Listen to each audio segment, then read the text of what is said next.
விக்கிரவாண்டி முதல் போயஸ் கார்டன்ல சசிகலா அவர்கள் விடுத்திருக்கக்கூடிய அறைகோவல் வரை அதிமுக எப்படி சமாளிக்கும் அப்படிங்கறத தான் பேசி வருகின்றோம். திரு கண்ணன் அவர்கள்ட்ட கேட்க நினைக்கிறது, எல்லாரையும் ஒன்றிணைக்கிறேன்றீங்க, முதல்ல ஓபிஎஸும் சசிகலாவும் சேருவாங்களான்னு கேட்கிறாரு. நியாயமான கேள்விதான்.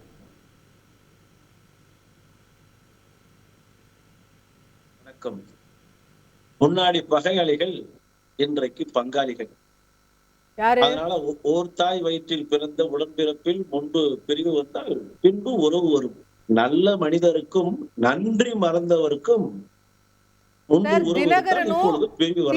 தினகரனும் ஓபிஎஸும் சேர்ந்து பயணிக்க ஆரம்பிச்சே ஒரு வருஷத்துக்கு மேல ஆகுதுன்னு நினைக்கிறேன். நான் சசிகலாவின் ஒரு முறை கூட சந்திக்கல. அவரு சந்திப்போம். எங்க மூணு பேரையும் சேர்ந்து ஒன்னா வர சொல்லுங்க பாப்போம், அப்புறம் பேசுவோன்றாங்க. மும்மூர்த்திகள் ஒன்று சேர்ந்தால் எதிரி நிலைமை என்ன ஆகும் தெரியுமா? பஸ்மமா போயிடும். முதல்ல சேரட்டும் சார். நீங்க அதிமுகவை சேர்க்கிறேன்றீங்க, நீங்களே சேர மாட்டேன்றீங்களே, அங்கதானே சிக்கல்.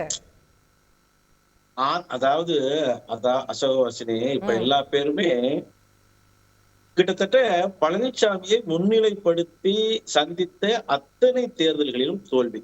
சரி, அண்ணன் கலை சொன்னார், அந்த தோல்வியில ஐயா ஓபிஎஸ்க்கும் பங்கு இருக்குல்ல அப்படின்னு. 2017 என்றைக்கு அதிமுக இரண்டாகி மீண்டும் ஒன்றாகி ஒற்றுமைப்பட்டு பயணித்ததோ, பழனிசாமியை முதலமைச்சராக என்றைக்கு ஏற்றுக்கொண்டோமோ அன்றிலிருந்து பழனிசாமி தன்னைத்தான் முன்னிலைப்படுத்திக் கொண்டார். தான் எடுப்பதுதான் சட்டம், தான் நினைப்பதுதான் வேதம், தன்னை நோக்கியே ஆட்சி இருக்க வேண்டும், தன்னை நோக்கியே கட்சி இருக்க வேண்டும் என்று தொடர்ந்து அப்படியே பயணித்தார். அதைத்தான் அண்ணன் மைத்ரேயன் கூட சொன்னாரு, இங்க மனங்கள் இணையவில்லை, ஆட்கள் தான் இணைந்திருக்கிறார்கள் என்று. அது அப்போ உண்மையாத்தான் இருந்துச்சு. உண்மையிலேயே மனங்கள் யாருக்கு இணையில, பிணக்கமாவே தொடர்ந்துச்சு. அது கடைசி வரைக்கும் தொடர்ந்து கொண்டே இருந்தது. அப்பொழுதிலிருந்தே பழனிசாமி யாரையும் எந்த இணைஞ்சதா சொன்னீங்க, அதுவே இப்ப இணையலைங்கிறீங்க. இப்ப எப்படி இணைப்பீங்க எல்லாரையும்? இல்ல, நீங்க என்ன சொல்றீங்க, பழனிசாமி இருந்த இயக்கத்துல இணையணுங்கிறத நாங்க அப்படி சொல்லல. அது தவறு. அதிமுக இணையணும், பழனிசாமி இருந்தால் என்ன, இல்லாமல் போனா என்ன? இப்ப அவரை நீக்கிட்டு மத்தவங்க எல்லாம் இணைய போறீங்க.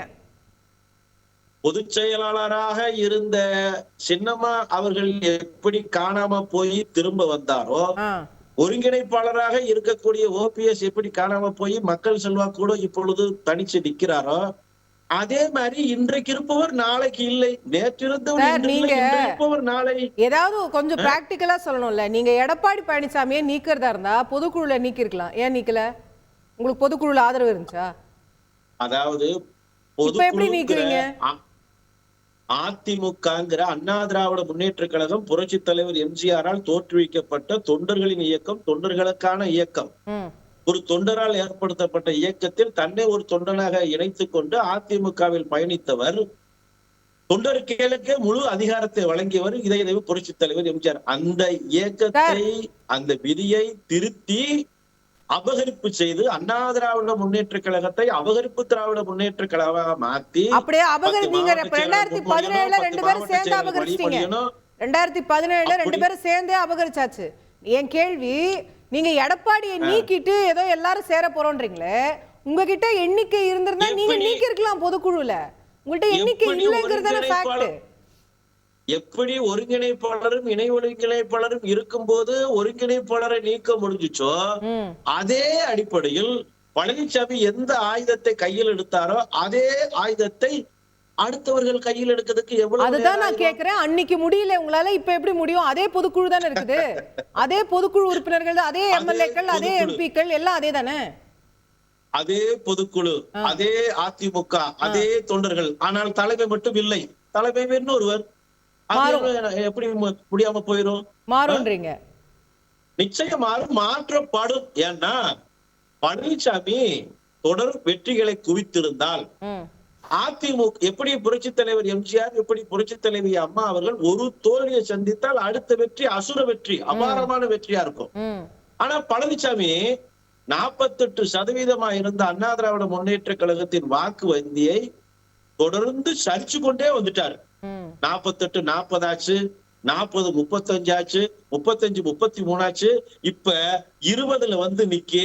இந்த 20ல ஒரு பெருமை வேற. எப்படி போன எலெக்ஷன்ல 19, இப்ப 20. போன எலெக்ஷன்ல 21 தொகுதியில நின்னு 19, இப்ப 33 தொகுதியில நின்னு 20ன்னா இதற்கு பேர் வளர்ச்சியா? இந்த வளர்ச்சியும் ஒரு தலைவன் வளர்ச்சின்னு ஒத்துக்கொண்டா அவர் தலைவனா? சார் ஒரு இயக்கத்தை அதெல்லாம் இருக்கட்டும். அந்த அவர் தலைமையை ஏத்துக்கிட்டு வாங்க, ஓபிஎஸ் சேர்த்துக்கிறோங்கிறாரு பாருங்க. திரு மணிகண்டன் அவர்களே பேச்சுவார்த்தை நடத்திடுவார். ஓகே மட்டும் சொல்லுங்க. அதாவது ஓகே மட்டும் சொல்லுங்க. ரெடியா மணிகண்டன் சொல்லுவது போல பழனிசாமி தலைமையை ஏற்றுக்கொள்ளலாம். அவர் வெற்றிக்கான தலைவனாக இருந்தால், வெற்றியின் நாயகனாக இருந்தால் அவரை நாம் தலைவனாக ஏற்றுக்கொள்வதில் மாற்றமில்லை, மாற்று கருத்தே இல்லை. ஆனால் அவர் தோல்வி நாயகனே, தொடர் தோல்வி நாயகனே. அதிமுகங்கிற மாபெரும் மக்கள் இயக்கத்தை 9 தொகுதியில டெபாசிட் போகுது, 13 தொகுதியில 3வது இடம் போறீங்க, 4 தொகுதியில நாம் தமிழருக்கு பின்னாடி போறீங்க. இப்படி தொடர்ந்து அதிமுகவினுடைய சரிவை சரிச்சுக்கிட்டே போனா அவரை எப்படி தலைவராக இபிஎஸ் தலைமையை ஏற்கிறது கொஸ்டினே இல்ல, முடியாது. இபிஎஸ் தலைமை ஏற்கிறதுக்கு வாய்ப்பே இல்ல, இபிஎஸ் தலைமையா இருக்கிறதுக்கு சான்ஸே இல்ல. இப்ப அதிமுக இணைய போகுது இபிஎஸ் இல்லாம. அதுதான் உண்மையான எம்ஜிஆரின் அதிமுக. பாப்போம். திரு கார்த்திகேயன் அவர்கள்ட்ட கொண்டு போகணும்னு நினைக்கிறது இது எல்லாம் சாத்தியமா சார்? நம்ம கிட்டத்தட்ட மணிகண்டன் அவர்கள் சொல்றது மாதிரி 7-8 வருஷமா இது பேசிட்டே தான் இருக்கோம். அதிமுக 1 இருக்குமா, 2 இருக்குமா, 4 இருக்குமான்னு. இன்னைக்கு சசிகலா அவர்கள் வந்து மீண்டும் அதை சொல்றாங்க. ஏதாவது பிராக்டிக்கலா பாசிபிளா தெரியுதா உங்களுக்கு? எனக்கு அந்த பாசிபிலிட்டி இருக்கிற மாதிரி தெரியல. அவர் பேசுறது வந்து ஒரு விஷயம் என்ன தெரியாதுன்னா, திரு எடப்பாடி பழனிசாமி அவர்களை ஓரங்கட்டி விட்டு உள்ள ஒரு கலகத்தை ஏற்படுத்தி அந்த இடத்துல வந்து அதிமுக திரு ஓபிஎஸ், சசிகலா, டிடிவி தினகரன் இவர்கள் எல்லோரும் திரு எடப்பாடியை மட்டும் ஓரங்கட்டி விட்டு இப்போ இருக்கக்கூடிய அதிமுக திரு எடப்பாடி பழனிசாமியினுடைய அதிமுகவை தன்மையப்படுத்துறதுக்கு சாத்தியம்னு சசிகலா அவர்களும் ஓபிஎஸ் அவர்களும் நம்புகிறார்கள். அந்த நம்பிக்கைக்கு பின்புலமாக இருப்பது பாஜக தான் நான் நினைக்கிறேன். ஏன்னா வேற எந்த காரணமும் என்னால் தேட முடியல. அப்கோர்ஸ் எடப்பாடி பழனிசாமி தொடர் தோல்விகளை சந்திக்கிறார், பலவீனமாக இருக்கிறது கட்சி, அதுல மாற்று கருத்து இல்லை. ஆனால் நீங்க what are you bringing on board? எப்படி சாத்தியம்? அவர்கள் வந்து என்னன்னா 2017 செய்ததை அவர் பேச்சிலிருந்தே எடுத்துக்கலாம்னா, 2017 செஞ்சது போல அம்மையார் சசிகலாவை எப்படி வெளியில நீக்கிட்டு இவர்கள் 2 பேர் இணைவு நடந்ததோ அதே போல வந்து இப்ப எடப்பாடி பழனிசாமி அவர்களையும் நீக்கிவிட்டு சசிகலா, ஓபிஎஸ் மற்றும் இதர அதிமுக நிர்வாகிகள் எல்லாம் இணைய முடியும். அது நடக்கணும்னா அதிமுக நிர்வாகிகள் எல்லாம் இவங்களுக்கு சப்போர்ட் பண்ணனும்ல. இப்போ அன்னைக்கு 2017ல சசிகலா அவர்கள் அதுதான் நான் கேக்குறேன். அப்போ அதற்கான வழி வந்து எம்எல்ஏஸ் எல்லாம் சப்போர்ட் பண்ணனும். அப்படி இருக்குமா, நடக்குமாங்கறத क्वेश्चन இல்ல. அப்போ எம்எல்ஏஸும் நிர்வாகிகள் மட்டும் சப்போர்ட் பண்ணல. அப்போ பிரதமர் மோடி மற்றும் பாஜகன்ற ஒரு முக்கியமான சக்தி அதுக்கு பின்னாடி இருந்துச்சு. ஏன்னா ஓபிஎஸ் வெளிப்படையாக ஒப்புக்கொண்டது தானே, பிரதமர் சொல்லி தான் இணைந்தேன்னு சொல்லி அந்த இணைவே வந்து ராஜ்பவன்ல தானே அரங்கேறியதுன்றதை கூட நம்ம பார்த்தோம் இல்லையா?